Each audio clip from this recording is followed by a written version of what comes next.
지금 몇 번 강의를 들으신 분들도 머리가 띵한데요. 5월 달에 이제 새로 지금 오신 분들이 계신 것 같아요. 정신이 하나도 없죠? 그죠? 저 자식이 도대체 뭘 얘기하는지 표정 보면 알아요. 꼴배기도 싫고 말이죠. 저 자식이 도대체 뭔 개소리 하는 거냐 말이죠. 법률행위가 뭔지도 모르겠는데 말이죠. 뭐 효력욕까지 떠들고 자빠졌고 말이죠. 그런데 지금 앉아 계신 분들도 다 그런 마음으로 앉아 계시는 거예요. 다 11월 달에 들으셨던 분들도 그동안에 안 떠들었던 것도 간간히 몇 개 얘기하고 있기 때문에 저 자식이 도대체 뭔 말을 하는 건지 이렇게 됩니다. 근데 그 과정을 겪어야 돼요. 민법은. 근데 그 과정만 겪어서는 안 되죠. 그건 이제 문제풀이하고 매치하는 훈련도 꼭 필요하단 말이에요. 민법은. 누누이 말씀드리지만 2차 과목은 조문이 나오잖아요. 거의 조문만 물어봐요. 조문만 암기하고 있어도 문제를 풀 수가 있어요. 쉽게 말하면 2차 과목은 그냥 100% 암기 과목이에요. 공보 같은 경우 우리 주체 같은 경우 한번 생각해 보세요. 국장이 주체인지 시도지사가 주체인지 그 논리적 필연성이 있어요, 없어요? 없죠. 있어요? 거의 없죠. 뭐 큰 거는 국장이, 작은 거는 뭐 시도지사 뭐 이런 식으로 구별할 수는 있지만 그럼 날짜 같은 거 볼까요? 어떤 건 30일이고 어떤 건 60일이에요. 어떤 건 한 번만 연장 가능하고 어떤 건 연장 횟수에 제한이 없고 뭐 그렇죠. 어떤 건 사전 허가고 어떤 건 사후 허가예요. 허가 중에 어떤 건 인가의 성질을 갖는 게 있어요. 그게 논리 필연성이 있어요, 없어요? 없어요. 외우는 거예요. 그렇잖아요. 등기법도 안 그래요? 어떤 건 첨부 정보로 이게 필요해. 근데 어떤 건 필요 없어. 그 전에 등기 의무자의 등기 필증이 필요한 게 있어. 없는 게 있어. 그게 논리 필연성이 있나? 들여다보면 없어요. 그러니까 2차 과목은 공법 관계의 주체인 국가나 지방자치단체가 편리하려고 만들어진 법이에요. 편리하려고. 논리 필연성은 그 딱 하나야. 지들이 편리하려고. 그렇게 생각하면 편해요. 지들이 편하면 국민은 어때? 괴롭지. 그러니까 2차 과목에 있는 법들은요. 국민을 괴롭히기 위한 법이에요. 논리 필연적인 거 그거 딱 하나야. 그러니까 이럴 때는 이렇게 하고 이럴 때는 이렇게 하고 지들 편하게. 그러니 외워야 되죠. 그리고 외우면 답을 고를 수가 있어. 그런데 민법은 이해 및 암기를 했다 하더라도 문제가 안 풀려. 해석이 안 돼, 문제 자체가. 지문도 해석이 안 돼. 아까 매매계약 당시 매도인 해석에 따른다는 특약조항이 있다 하더라도 이 특약조항은 법원의 법률행위 해석권을 구속하는 조항이라 할 수 없다. 이게 판례 문구죠. 그죠? 이거 얼마든지 바꿀 수 있어요. 법원은 당사자 간의 특약사항에 구애받지 않는다. 그죠? 또는 법률행위 해석권은 법원의 전속적 권한이다. 다 같은 말이에요. 근데 이렇게도 바꾸고 이렇게도 바꾸고 이렇게도 바꾸고 같은 말인데 그거를 여러분들이 매칭시켜서 아 이게 이런 거구나라고 연결할 수가 있어야 돼요. 그 훈련이 민법은 반드시 필요합니다. 이렇게 말씀을 드리는데도 7, 8월 달 문제풀이가 뭐 혼자 공부하겠다고 도서관을 가시는 분들이 있어요. 학원 잘 나오시다가 내년에 또 오십니다, 학원을. 다른 과목은 혼자 해도 돼. 민법은 안 돼, 그게. 그러니까 공부 열심히 했다고 그래서 문제 안 풀린다 그래서 공부 열심히 했는데 문제가 안 풀린다 해서 괴로워할 필요가 없어요. 7, 8월 달 문제풀이를 같이 좀 훈련하고 그래서 민법 같은 경우는 문제 및 지문 하나하나를 제가 씹어드려요. 이렇게 이건 이런 의미다. 이건 이렇게 해석이 돼야 된다.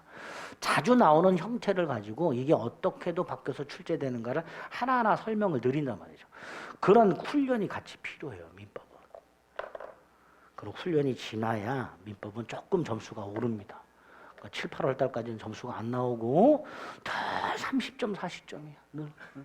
잘 나와야 30점, 40점. 물론 지금 뭐 저 모의고사 보면 60점대 나오는 분들 계세요. 와 이런 분들은 천상계에 계신 분들이잖아요. 천상계. 네?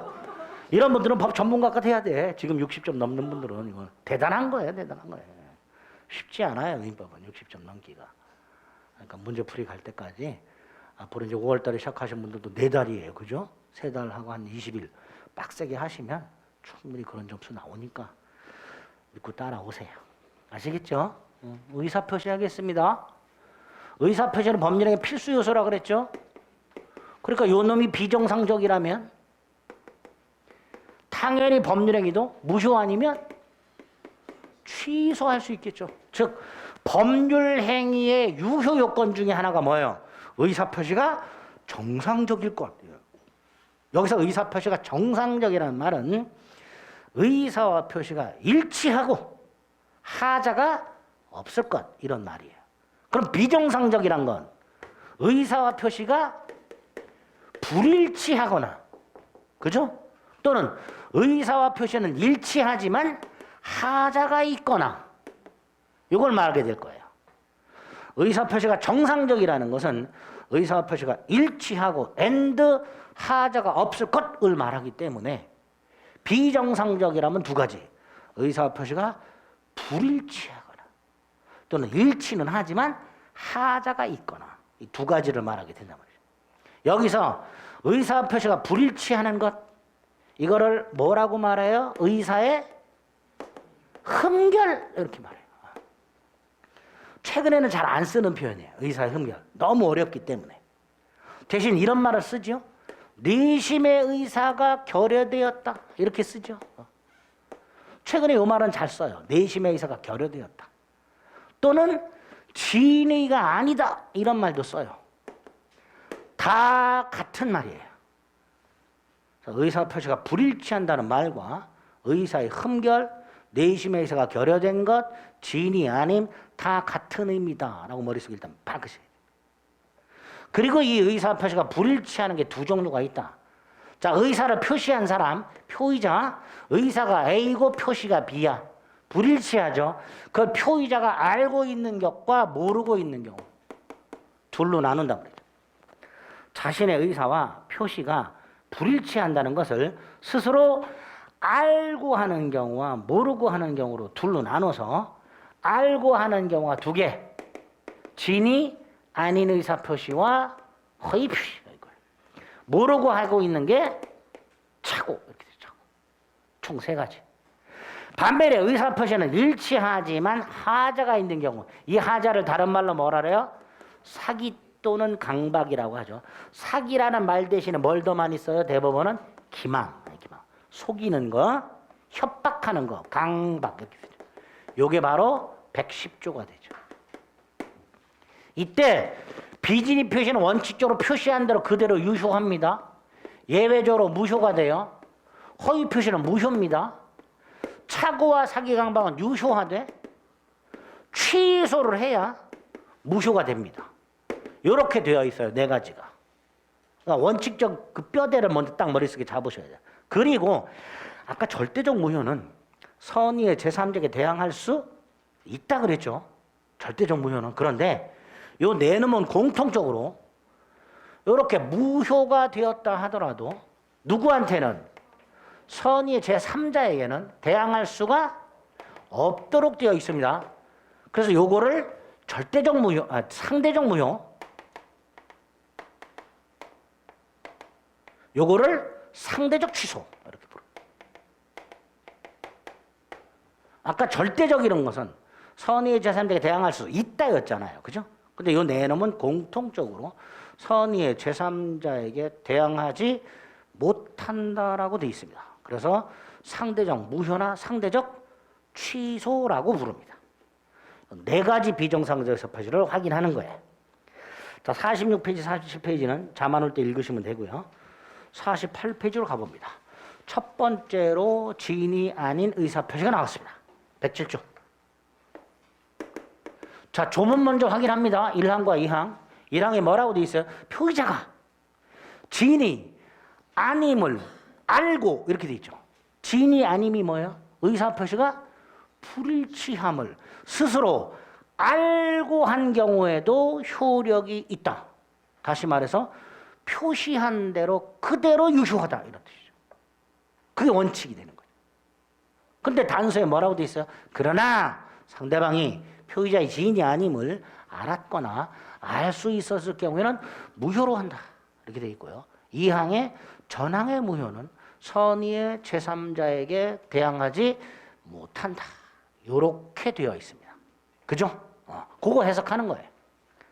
자, 먼저 지인이 아님을 알고 했다는 게 뭐냐? 말 그대로 증여 의사 없이 증여를 하거나 사직의 의사 없이 사직서를 제출하거나 이런 거 말하는 거예요. 즉 의사와 표시가 불일치하는데 그거를 표의자가 알고 있어요. 본인이 증여할 생각이 전혀 없는데 을을 놀려주려고 또는 환심을 사려고 증여하겠다고 말을 하거나 회사를 그만둘 생각이 전혀 없는데도 연봉 협상 따위를 유리하게 이끌기 위해서 거짓으로 사실을 내거나 이런 것들이 전형적으로 뭐가 된다? 비진이 표시가 되는 거예요. 그거를 어렵게 지인이 아님을 알고 한 의사표시라고 말을 하는 거예요. 그래서 비진이 표시는 무슨 의사 없이 뭐뭐 하는 경우를 생각하시면 됩니다. 쉽게 말하면 거짓말하는 거죠. 그죠? 그게 비진이 표시다 라고 생각하시면 됩니다. 의의가 있죠. 자, 그 의의와 관해서 판례가 하나 있습니다. 대출을 받을 수 없는 갑이 사립학교 법인입니다. 직원 을에게 너 학교 그만둘래? 은행 가서 대출 받아올래? 자, 을 학교 그만둘 수는 없으니 내가 지금 이 상황에서 이 학교를 계속 근무하려면 내 이름으로 대출을 받아오는 게 최선이다라고 생각하고 을의 이름으로 대출을 받아오겠죠? 이런 경우 이건 비진이 표시가 되느냐? 아니다라는 거예요. 대출을 받을 수 없는 갑을 위해서 자기 이름으로 대출을 받는 을은 채무 부담 의사가 있다, 없다고 할 수 없다. 따라서 이건 비진이 표시가 아니다. 내심의 의사가 결여된 것이라 할 수는 없다. 이렇게 판결하고 있습니다. 판례 하나 확인하시고 오른쪽 비진이 표시가 성립하기 위한 요건 세 가지. 첫째, 의사 표시가 있어야 되죠. 따라서 명백한 거짓말. 배우가 무대 위에서 한 대사 이런 것들은 의사표시 자체가 아니니까 107조가 적용될 여지가 없습니다. 첫 번째 요건이 의사표시가 존재할 거지. 두 번째, 이게 중요하죠. 의사표시가 불일치해야 돼. 여기서 의사를 조문에서는 뭐라 그랬어요? 진의. 진이 아닌 의사표시라고 그랬으니까 결국 의사표시가 불일치한다는 건 진의와 표시가 불일치하는 거 말하죠. 그죠? 여기서 이 진의의 뜻이 중요하다. 진의의 뜻이. 이런 경우 때문에 을이 갑을 강박을 해서 재산을 빼서 자, 이때 강박을 당한 갑 머릿속으로 생각 1 재산을 뺏긴다. 재산을 뺏긴다는 건 뭐예요? 실제 주겠다는 생각이 있다 없다? 없지요. 나중에 되찾자 이런 생각을 하겠죠. 그죠? 그런데 생각 2 일단 주기로 마음먹어. 왜? 살아야 되니까. 그죠? 내가 여기서 살아나가려면 줘야지. 주겠다고 해야 될 거 아니에요. 그래서 일단 강박을 당해서 주겠다고 하자라고 마음을 먹어. 그리고 표시를 해. 뭐라고? 주겠다. 이렇게. 자, 여기서 갑의 생각 1 이거를 본심이라고 해요. 반면에 생각 2 이게 뭐다? 이게 진의. 따라서 진의와 표시가 일치 불일치? 일치. 따라서 이건 비진의 표시가 아니다. 여기서 첫 번째 생각 1을 판례가 이렇게 말하죠. 당사자가 진정으로 마음속에서 바라는 사항. 반면 이거는 특정 의사를 표시하고자 하는 표의자의 생각 이렇게 말하죠. 그럼 합쳐서 비진의 표시에서 말하는 진이란 당사자가 진정으로 마음속에서 바라는 사항을 뜻하는 것이 아니라 특정 의사를 표시하고자 하는 표의자의 생각을 말한다. 그게 판례지문으로 나오죠. 그래서 재산을 강제로 뺏긴다는 것이 본심으로 잠재되어 있다 하더라도 일단 강박을 당하여 주기로 마음을 먹고 증여를 한 이상 비진이 표시라 할 수는 없다. 내심의 의사가 결여된 것이라고 할 수는 없다. 이렇게도 말하죠. 지금 이 상황에서 이게 최선이죠. 학교법인이 너 학교를 그만둘래 대출 받을래? 의뢰 입장에서는 내가 내 이름으로 대출을 받는 게 최선이죠. 그죠? 이렇게 당시 상황에서 최선이라고 판단하고 의사를 표시했다면 비진이 표시라 할 수는 없다. 이렇게 연결이 되겠죠. 그게 아주 중요합니다. 49페이지 양가로 위에 동그라미 위에 기업과 니은 관련 판례도 마찬가지죠. 내가 애들 대학 등록금 때문에 퇴직금 중간정산을 받아야 돼. 지금 내가 목돈을 마련하는 방법은 퇴직금을 중간정산 받는 방법밖에 없어. 그죠? 따라서 회사에 퇴직금을 중간정산을 받기 위해서 사직서를 내. 비진이 표시도 아니다. 아니다. 이렇게 된 거죠. 그죠? 비진이 표시라 할 수는 없다. 이렇게 됩니다. 왜? 역시 당시 상황에서 최선이라고 판단하고 의사를 표시했기 때문에 그렇게 판단한 의사 표시는 비진이 표시라 할 수는 없다라는 게 대법원 판례입니다. 사실 맨 밑에 있는 판례하고요. 49페이지에 있는 진의의 뜻 기역 니은과 그 밑에 있는 판례까지 묶어서 진의의 뜻을 정확하게 숙지하셔야 됩니다. 세 번째 요건이 뭐예요? 의사 표시가 불일치한다는 것을 표의자가 알고 있어야 되죠. 그래서 뭐하고 구별이 돼요? 착오하고 구별이 되죠. 왜? 착오는 모르고 있는 거잖아요. 그죠? 그래서 표의자가 자신의 의사 표시가 일치하지 않는다는 것을 모르는 착오와 구별이 됩니다. 이건 어떻게 출제가 된 적이 있어요? 비진의 표시는 표의자가 자신의 의사 표시가 불일치한다는 걸 알고 있다는 점에서 허위 표시와 구별된다. 이렇게 나온 적이 있어요. 틀린 지문이에요. 허위 표시와 구별되는 게 아니라 착오와 구별되는 거예요. 허위 표시하고는 뭐하고 구별돼요? 맨 위로 올라갑니다. 비진의 표시는요. 자신의 의사 표시가 불일치한다는 것에 대해서 상대방과 합의가 없어. 반면에 허위 표시는 합의가 있어. 그런 점에서 구별이 되는 거예요. 그래서 비진의 표시와 착오, 비진의 표시와 허위 표시 뭐 가지고 구별하느냐, 뭐 가지고 그런 것들도 지문으로 등장하게 됩니다. 됐죠? 맨 위에 양가로 2번과 맨 밑에 양가로 3번 묶어서 같이 비진의 표시는 알고 있다는 점에서 착오와 구별되고 상대방과 합의가 없다는 점에서 허위 표시와 구별된다. 이렇게 명확하게 구별하셔야 됩니다. 됐죠? 그 다음에 다음 페이지에 보면 효과가 나왔어요. 원칙적으로 표시한 대로 그대로 유효라 그랬죠. 그래서 판례가 있지. 사립대 교수가 무리를 일으킨 사립대 교수가 소나기를 피하기 위해서 사직의 의사 없이 사직서를 냈어. 내 위사회가 수리를 해버렸어. 그대로 효력이 생긴다. 그대로 사직 효과가 발생한다. 이사회가 알았거나 알 수 있었다는 사정이 없는 한 그 사직서 제출은 그대로 효력이 있다. 그죠? 반면에 예외, 상대방이 알았거나 알 수 있을 경우 무효가 된다고 그랬죠? 판례가 있죠. 군대를 가려고 휴직계를 내려고 했는데 회사가 사직서를 내라 그랬어. 나중에 재입사하라 그랬어. 그래서 회사의 방침에 따라 사직의 의사 없이 사직서를 냈고 나중에 재입사했어. 이때 사직서 무효죠. 왜? 사직의 의사가 없었잖아. 회사가 알았잖아요. 그러니까 사직서 제출 및 재입사 행위는 무효. 다시 말해서 이 사람은 사직한 적이 없었던 거예요. 즉 휴직 상태에 있었던 거예요. 그게 예외가 되는 거죠. 휴직계를 내려고 했는데 회사 방침에 따라서 사직서를 냈다. 무효다.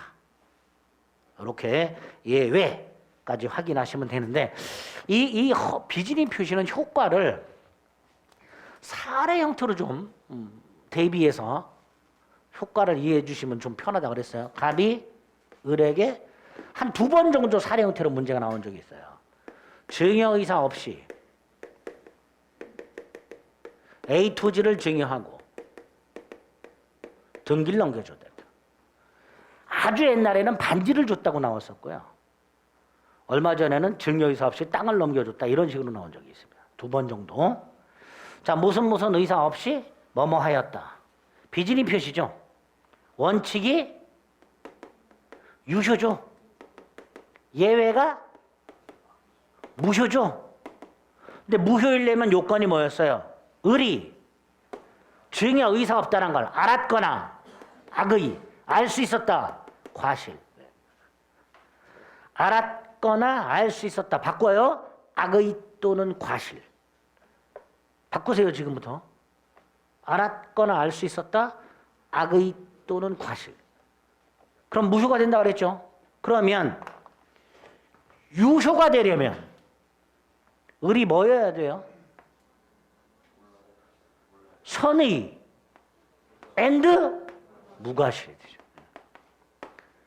악의 또는 과실일 때 무효니까 유효하려면 선의 무과실해야 되죠. 이렇게 비진이 표시가 상대방이 있을 때 유효하려면 상대방은 선의 무과실이어야 됩니다.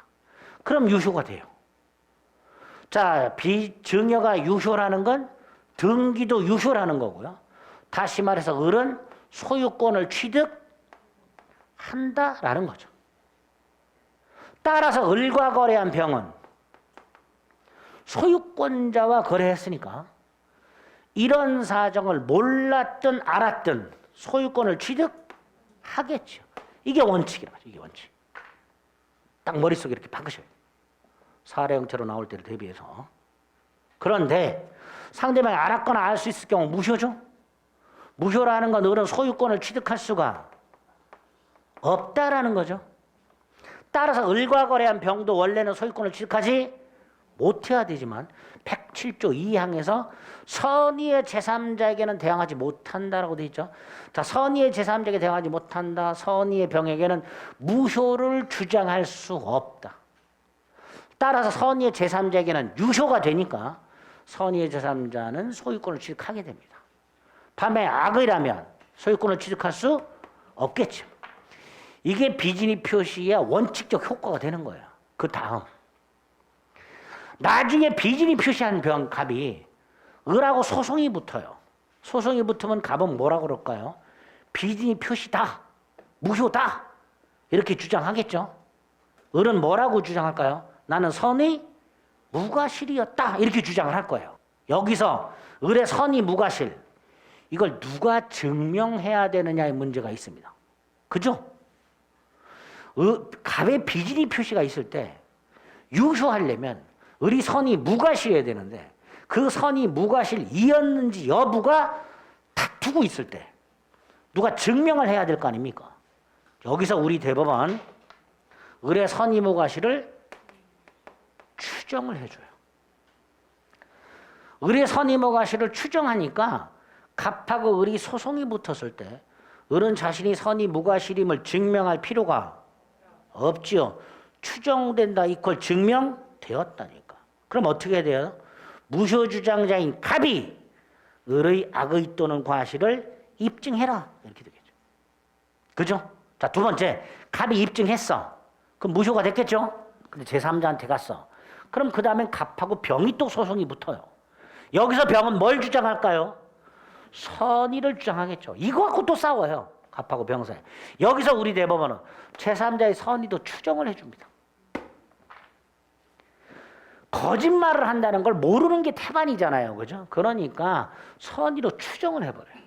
다시 말해서 제3자는 자신이 스스로 선임을 증명할 필요가 없고 무효주장자가 제3자의 악의를 입증해라. 이렇게 됩니다. 또 하나 제3자는 선의이기만 하면 되죠. 자, 선의가 두 갈래요. 선의 무과실과 선의 과실. 그런데 107조 2항은 그냥 선의의 제3자라고만 돼 있어요.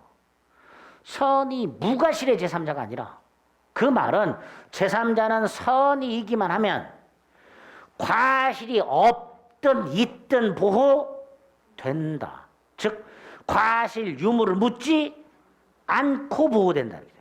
과실 유무를 묻지 않고 보호된다. 세 번째, 선의의 제3자 소유권을 취득하잖아요. 그러니까 선의의 제3자와 거래한 전득자는 권리자하고 거래했잖아요. 그 선악불문하고 보호되는 거예요. 이걸 엄폐물의 법칙이라고 한다. 선의의 제3자가 보호를 받을 때 그 보호받는 선의의 제3자와 거래한 전득자는 악의라도 보호된다. 이런 대원칙이 나올 수 있게 됩니다. 마지막, 그 누구도 선의의 제3자에게 무효를 주장을 못해요. 그러나 얘가 무효를 주장하는 건 괜찮아. 선의의 제3자가 무효를 주장하는 건 괜찮아. 자, 이건 왜 그럴까요? 갑이을에게 증여이사 없이 증여한 땅이 1억짜리인데 병이 2억에 샀어. 선의의 병이. 선의의 병은 1억짜리를 2억에 샀으니까 차라리 계약이 무효로 되고 땅 돌려주고 2억 회수하는 게 더 이익일 수 있죠. 그런 경우가 있을 수 있더란 말이죠. 그래서 선의의 제3자가 무효를 주장하는 것은 괜찮다. 이렇게 몇 가지 효과를 추가해서 기억을 좀 해주실 필요가 있습니다. 50페이지 효과 원칙과 예를 봤고요. 관련 판례 밑에 동그라미 2번 있고요. 상대방의 악의 과실에 대한 입증 책임 누가 부담하는가. 양가로 3번에 동그라미 1번, 동그라미 2번, 동그라미 3번. 선의의 제3자가 무효를 주장하는 것은 무방하다. 그죠? 그런 것들을 확인하시면 되겠습니다. 마지막으로 오른쪽 적용 범위가 나왔어요. 일단 비진의 표시는요, 우리 법률의 종류 중에서 단독행위에도 적용이 되고 계약에도 적용이 됩니다. 그 다음 단독행위라면 상대방이 없는 단독행위도 있고요, 상대방 있는 단독행위도 있어요. 그죠? 여기서 상대방 없는 단독행위가 비진인 경우, 자, 예를 들어서 골동품, 동산이죠? 소유권, 포기, 의사 없이 포기. 비진이죠? 예? 예를 생각해 보면 골동품 소유권 포기가 상대방 없는 단독행위잖아요. 그런데 그 포기 의사가 없이 포기했어요. 그러니까 뭐예요? 비진이죠. 그런데 이 상대방 없는 단독행위의 비진의 표시는 107조 1항 단서. 107조 1항 단서가 뭐죠? 상대방이 알았거나 알 수 있었을 경우에는 무효로 한다. 이게 107조 1항 단서죠. 이게 적용될 여지가 있어요, 없어요?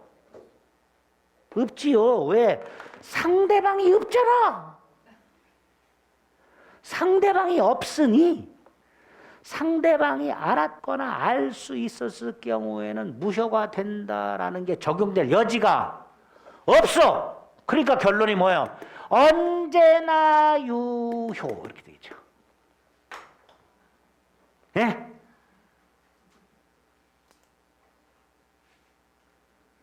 도저히 못 받아들이겠어? 예? 난 도저히 받아들일 수가 없어. 상대방 없는 단독행위는 상대방이 있다 없다? 없잖아. 상대방이 없으니 상대방이 알았거나 알 수 있을 경우에는 무효가 된다라는 게 적용될 여지가 없어. 107조이랑 본문만 적용이 돼요. 그러니까 뭐예요, 결론? 언제나 유효. 출제가 된 적 있죠. 상대방 없는 단독행위가 비진의 표시인 경우에는 언제나 유효다. 수험생분들이요, 지문에 언제나나 항상이란 말이 하면 일단 틀렸다고 제껴. 왜? 예외가 있으니까 늘. 그런데 언제나나 항상이란 말이 들어갔을 때 옳은 지문들도 있어요, 이런 경우. 상대방 4번에 동그라미 1번 두 번째 줄, 상대방 없는 단독행위가 비진의 표시인 경우에 107조랑 단서는 적용될 여지가 없고 107조랑 본문만 적용되니까 언제나 유효하다. 그죠? 동그라미 3번. 민법상 의사표시 규정은 개인과 개인 사이의 사법적 법률 관계만 적용이 되고 공법상의 법률 관계는 적용이 없고, 만약에 공법상의 법률 관계가 비진의 표시라면 그냥 표시한 대로 그대로 유효. 상대방이 알았는지 여부를 묻지 않고 그대로 유효. 그래서 공무원이 사립대 교수가 아니라 국립대 교수가 사직의 의사 없이 사직서를 제출했을 때 상대방 이사회가 알았는지 여부를 묻지 않고 그 사직서 제출은 표시한 대로 그대로 유효하다. 이게 두 번째 적용과 관련해서 3번. 4번 대리권 남용이라고 되어 있습니다. 이건 나중에 대리권 가서 볼 거예요. 비진위 표시 규정은 대리권 남용에 적용된다. 적용된다. 그래서 적용과 관련해서 동그라미 1번, 3번, 3번의 관련 판례 1번, 그리고 동그라미 4번 이렇게 딱 체크하시면 되겠습니다. 비진위 표시는 요 정도. 아, 이런 걸 비진위 표시라고 하는구나. 효과가 이렇게 사례 형태로 나올 수 있는 걸 좀 대비하시고요. 자, 비정상적 의사 표시 두 번째 허위 표시. 이 항에 뭐라고 돼 있어요? 상대방과 통정한 허위의 의사 표시라고 돼 있죠. 네? 이게 뭘까요? 이거. 비진위 표시.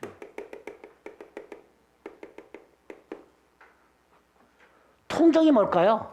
합의, 통모, 양해. 결국 비진위 표시는요, 상대방과 합의한 비진위. 상대방과 합의, 그러니까 상대방이요, 비진위라는 걸 알아. 알면서 합의한 거예요. 자, 예를 들어서 갑이요, A 토지를 팔 생각이 없어요. 근데 파겠다고 표시한 거예요. 비진이죠? 자, 을이요. 갑이 팔 생각이 없다는 걸 알아. 그런데 이걸 합의해 준 거예요. 즉, 갑과 을은요, A 토지를 매매할 생각이 있어요, 없어요? 없어요. 없는데 매매하겠다고 계약을 한 거예요. 이게 뭐예요? 가장매매. 전형적인 허위 표시가 뭐가 되는 거예요? 가장매매. 갑이 비진이가 있죠? 을이 알면서 뭐 해줬어요? 합의. 그런데 갑의 비진이에 대해서 상대방이 알았다. 무효였죠? 근데 이건 알면서 뭐까지 해줬어요? 합의. 그러니까 더 무효가 되겠지. 더 무효. 근데 더 무효는 없죠. 그냥 무효. 그러니까 통정 허위 표시는 뭐가 되는 거예요? 무효다 이렇게 되는 거예요. 그리고 비진위 표시와 마찬가지로 선의의 제3자에게 대항하지 못한다 이렇게 되죠. 그죠? 이게 허위 표시가 되는 거예요. 자, 이때 허위 표시에서 제일 먼저 시험 문제 나오는 게 요거죠. 가장매매. 갑과 을이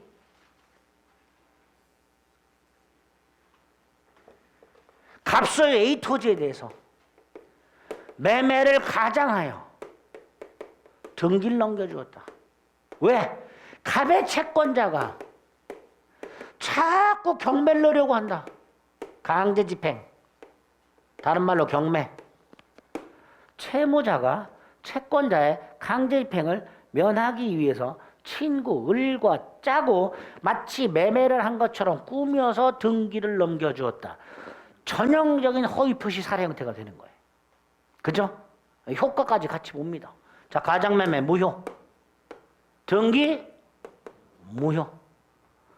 자, 여기서 허위매매, 가장매매 반사회 질서 행위다 아니다? 아니라 그랬죠. 따라서 갑이 을에게 등기를 넘겨준 것은 불법 원인급여다 아니다? 아니다. 그러니까 반환 청구할 수 있죠. 반환 청구할 수 있다. 부당이득 반환 청구할 수 있다. 이때 부당이득 반환 청구가 뭐예요? 말소 등기 청구. 그죠? 내가 너에게 등기를 넘겨준 것은 불법 원인급여가 아니니까 등기 나한테 돌려줘. 말소 등기 청구할 수 있다. 그런데 갑은 이거 안 하고 있는다 그랬죠? 왜? 채권자 때문에. 그럼 채권자 입장에서는 을의 이름으로 등기가 되어 있을 땐 경매를 못 넣잖아요. 갑의 이름으로 되돌려야 되죠. 자, 이때 갑의 채권자가 할 수 있는 게 있었어요. 뭐? 채권자 취소권. 채권자 취소권이라고 소송을 통해서 갑과 을의 계약을 취소할 수 있습니다. 갑의 채권자가 갑, 을을 피고로 해서 법원에다 소송을 제기해요. 갑과 을의 계약은 취소한다라는 판결을 구합니다.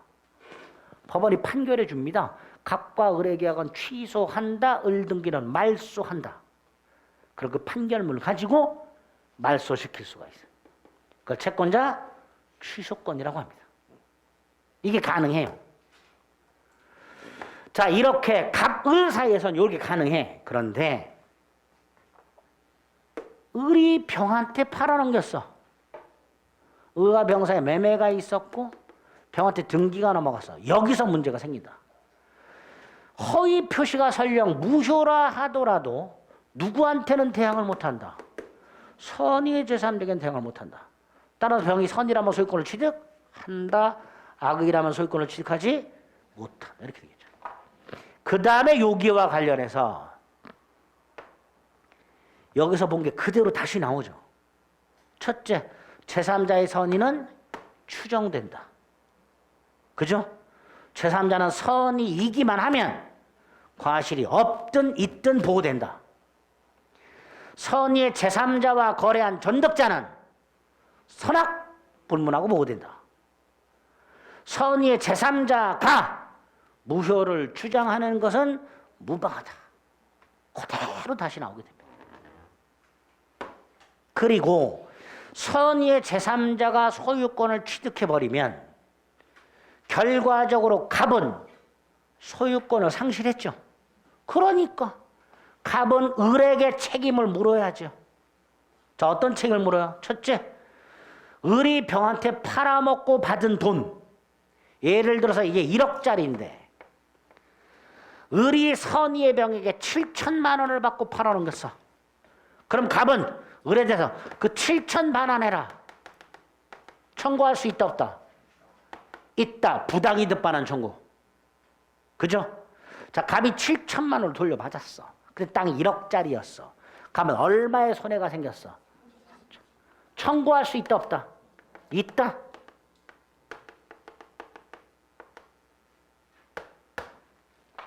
선의의 제3자가 소유권을 취득함으로써 가장 매도인이 소유권을 상실하게 되면 가장 매도인은 가장 매수인을 상대로 부당이득 반환 청구 및 손해배상을 청구할 수 있다. 요때요 손해배상 청구권이 가장매매에 기초한 손해배상 청구권 이렇게 됩니다. 가장매매에 기초한 손해배상 청구권. 자, 이 손해배상 청구권 진짜 권리 가짜 권리? 이거 진짜 권리예요. 그죠? 그렇게 일단 생각을 해주세요. 가장매매에 기초한 손해배상 청구권. 갑에게는 진짜로 3천의 손해가 생겼잖아요.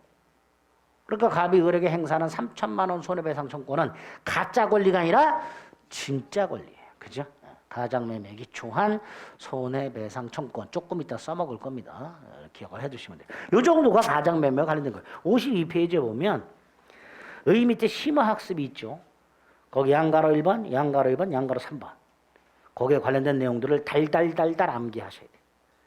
암기할 것도 없지. 그냥 쭉 따라서 이해하면 되지요. 다만 이걸 명확하게 숙지하셔야 구별 개념을 구별하실 수 있단 말이죠. 구별 개념은 뭐가 있어요? 갑과 을이 A 토지를 증여하면서 증여세를 피할 목적으로 이 증여를 감추고 은닉, 마치 뭐 한 것처럼 꾸며 매매를 한 것처럼 꾸며서 등기를 넘겨주었다. 즉 갑과 을 사이에는 증여가 있으나 그 증여를 숨기고 마치 매매를 한 것처럼 꾸민단 말이죠. 이거는 아무것도 없이 매매를 한 것처럼 꾸몄을 뿐이고요. 이건 증여를 하면서 매매로 꾸민 거죠. 다르죠. 여기서 매매는 가장행위니까 무효. 은닉행위는 요건을 갖추면 유효. 자, 은닉행위가 유효하다면 등기도 유효.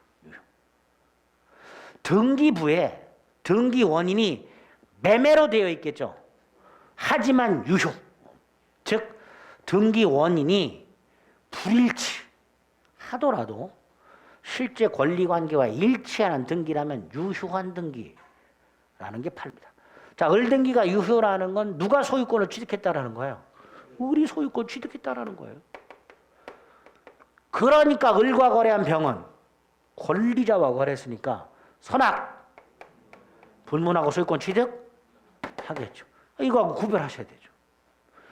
을등기가 무효냐? 그래서 병이 선이만 소유권 취득하냐? 을등기가 유효냐?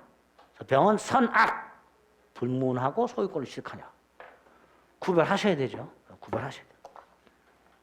이렇게 허위표시 개념과 관련해서 가장매매와 가장행위, 은닉행위를 구별해달라. 그 다음에 오른쪽에 보면요. 민법상 신탁행위라는 개념이 나와 있습니다. 이 민법상 신탁하는 신탁행위는 뭐라고 출제가 되냐 하면 동그라미 1번의 세 번째 줄에 보면 즉 다음에 뭐라고 되어 있냐면 의사표시의 효과와 그 의사표시로 달성하려는 경제적 목적이 서로 다른 경우 이렇게 돼 있어요. 자, 어떤 경우를 생각하시냐면 갑이요. 병에게 1억 채권이 있어요. 그런데 갑이 병한테 돈 갚으라 그러면요. 이런 경우 생각해봐요. 갑이 유재석, 병이 강호동. 유재석이 강호동한테 야 돈 갚어 그러면 강호동이 뭐라 그래요? 이씨 나중에 갚는다 그랬지. 안 갚어 안 갚어. 그러니까 안 되겠어. 갑이 을한테 대신 받아오라고 추심을 의뢰해요. 추심이란 건 우리 추심업체 기억나시죠? 고려신용정보 이런 애들 돈 대신 받아주는 애들이에요. 근데 얘가 누구냐?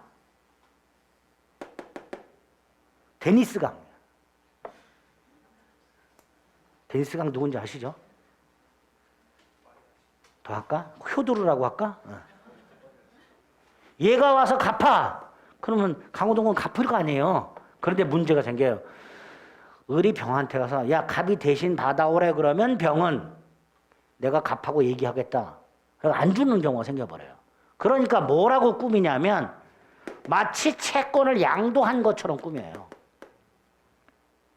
실제로 채권을 팔아먹은 것처럼. 근데 원래 목적은 뭐예요? 대신 받아오는 거예요.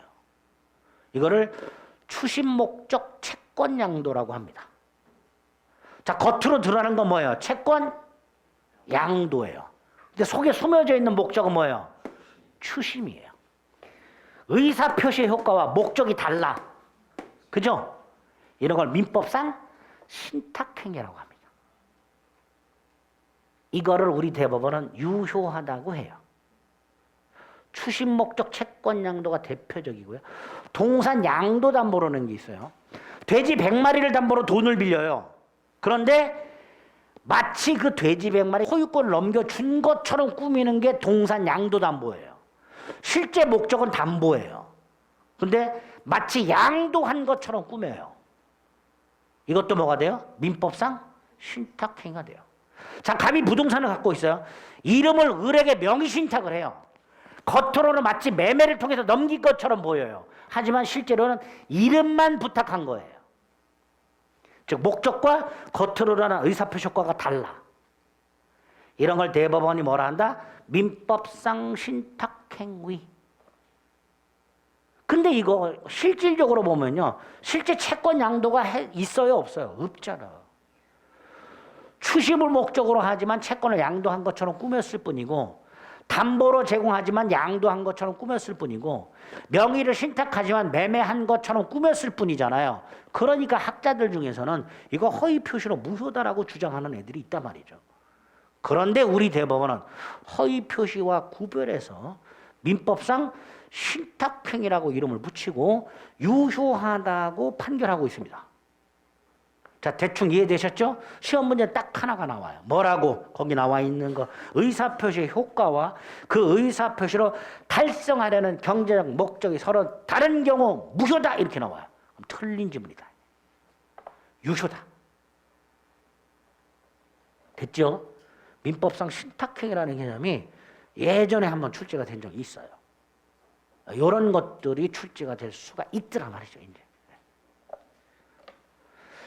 자, 어쨌든 구별해야 될 개념으로 가장행위, 은닉행위, 가장매매와 구별해야 될 가장행위, 은닉행위와 허위 표시와 구별해야 될 민법상 신탁행위라는 게 있는데 특히 민법상 신탁행위는 표현이 뭐라고 나온다? 의사표시의 효과와 그 의사표시로 달성하려는 목적이 서로 다른 경우 이렇게 나온다. 추심 목적 채권양도 이런 걸로 이해를 해두시면 됩니다. 됐죠? 성립 요건 비질이 표시 요건을 일단 갖춰야 되고요. 2번 상대방과 통정, 통모, 양해, 합의가 있어야 되죠. 그래서 관련 판례 2번 아까 대출을 받을 수 없는 갑을 위해서 을이 대신 대출을 받아주는 경우 이거 비진이 표시가 아니라 그랬죠? 예외 금융기관이 이러한 사정을 양해하였다라는 말이 나오면 이 양해가 다른 말로 뭐예요? 통정, 통모잖아요. 그럼 이때 이 대출 약정은 허위 표시로 무효가 됩니다. 우리 대법원이 갑을 위해서 대출을 받아주는 을 중에서 너무너무 불쌍한 사람이 있어. 그럴 때를 위해서 극히 예외적으로 이런 표현을 씁니다. 을이 대신 대출을 받아주고 그러한 사정을 금융기관이 양해하에 이루어졌다면 그 대출 약정은 허위 표시로 무효가 된다. 예외적인 판례라고 생각하시면 돼요. 관련 판례 2번. 그래서 그 관련 판례 2번에서 키워드가 뭐예요? 상호신용권고도 이를 양해하여 그 양해라는 게 포인트가 됩니다. 그럼 그 대출 약정은 허위 표시로 무효가 된다. 다음 페이지 효과. 당사자 간에는 언제 무효가 되고 동그라미 1번 반사의 질서가 아니므로 불법 원인급여는 적용이 없어서 세 번째 줄 부당이득 반환 청구 즉 말소 등기 청구할 수 있고 동그라미 3번 무효지만 채권자 취소권이 대상이 되고 양가로 2번에 동그라미 1번 제3자가 누구냐는 조금 이따 볼 거고 동그라미 2번 과실 유무를 따질 필요가 없고 3번 제3자 선의는 추정이 되고 5번 선의의 제3자와 거래한 전득자는 선악 불문하고 보호되고 6번 선의의 제3자가 무효를 주장하는 것은 무방하고 그죠? 다 이제 아는 것들이죠. 그 다음에 이제 조심해야 될 게 108조 2항의 제3자죠. 108조 2항에서는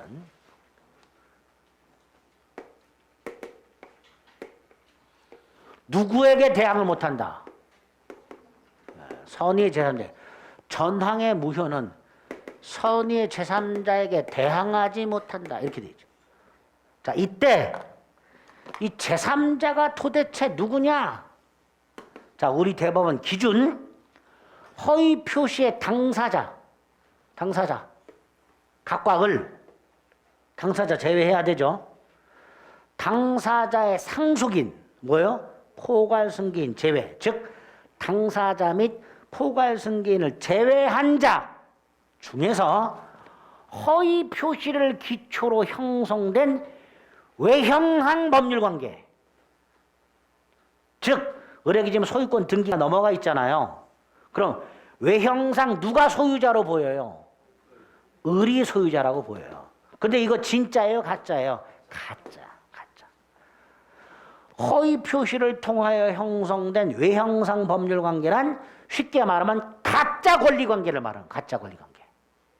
그거를 모르고 새롭게 이해관계를 맺은 자. 그러니까 허위 표시에서 보호되는 제3자가 되려면 가짜 권리관계를 진짜라고 믿은 사람이어야 되고요. 허위 표시 이후에 새롭게 뭔가 거래한 사람이어야 돼요. 그래야만 보호되는 제3자가 되는 거예요. 그래서 왼쪽에 보면 제3자가 뭐라고 돼 있어요? 54페이지 허위 표시 당사자와 그의 포괄 승계인 이외자 중에서 허위 표시를 기초로 가짜 권리관계를 기초로 새롭게 거래한 자, 새롭게 이해관계를 맺은 자, 이게 제3자가 되는 거예요. 그죠? 그 기준에 따라서 오른쪽 제3자에 해당하는 놈과 아닌 놈이 있는데 해당하지 않는 놈을 외우자 그랬어요. 자, 첫 번째 갑, 대리인을, 자, 갑을 본인이라고 합니다. 의리병과 허위 표시를 했어요. 이때 본인, 당사자죠. 그죠? 당사자니까 제3자가 아니지. 대리인이 허위 표시했을 때 본인은 당사자예요. 그러니까 당연히 제3자가 아니다가 되겠죠. 그게 첫 번째죠. 두 번째, 제3자이려면 가짜 권리를 진짜로 알고 거래해야 된다 그랬죠. 그런데 가장매매에 기초한 손해배상 청구권, 이거 가짜 권리, 진짜 권리. 진짜 권리, 이걸 산 사람 진짜 권리를 샀어. 그럼 얘도 제3자가 아니지요. 두 번째, 가장매매에 기초한 손해배상 청구권의 양수인. 제3자도 아니다. 아니다. 왜? 진짜 권리를 산 사람이니까. 그죠? 굳이 얘를 선의만 보호할 이유가 없잖아요. 얘는 선악불문하고 권리를 취득해야죠. 진짜 권리를 샀으니까. 그러니까 108조 2항의 제3자에 포함시킬 필요가 없죠. 그게 두 번째로. 세 번째가 여기 보세요. 갑이 병에게 채권을 갖고 있어. 이거를 을에게 가짜로 팔아. 이때 얘 허위 표시 이후에 새로 거래했어요? 아니잖아. 허위 표시 이전의 채무자잖아요. 허위 표시를 기초로 새로 이해관계를 맺은 게 아니잖아요. 그게 세 번째. 채권 가장양도의 채무자. 똑같이요. 갑이 병회사에 주식을 갖고 있어요. 그 주식을 가장양도했어. 그때 그 주식회사. 마찬가지죠. 가장양도 이후에 주식회사가 된 게 아니잖아. 그죠? 허위 표시 이전이잖아요. 그러니까 채권 가장양도의 채무자나 주식 가장양도의 주식회사 다 같은 의미가 되는 거예요. 주식 가장양도의 주식회사는 중간쯤에 있어요.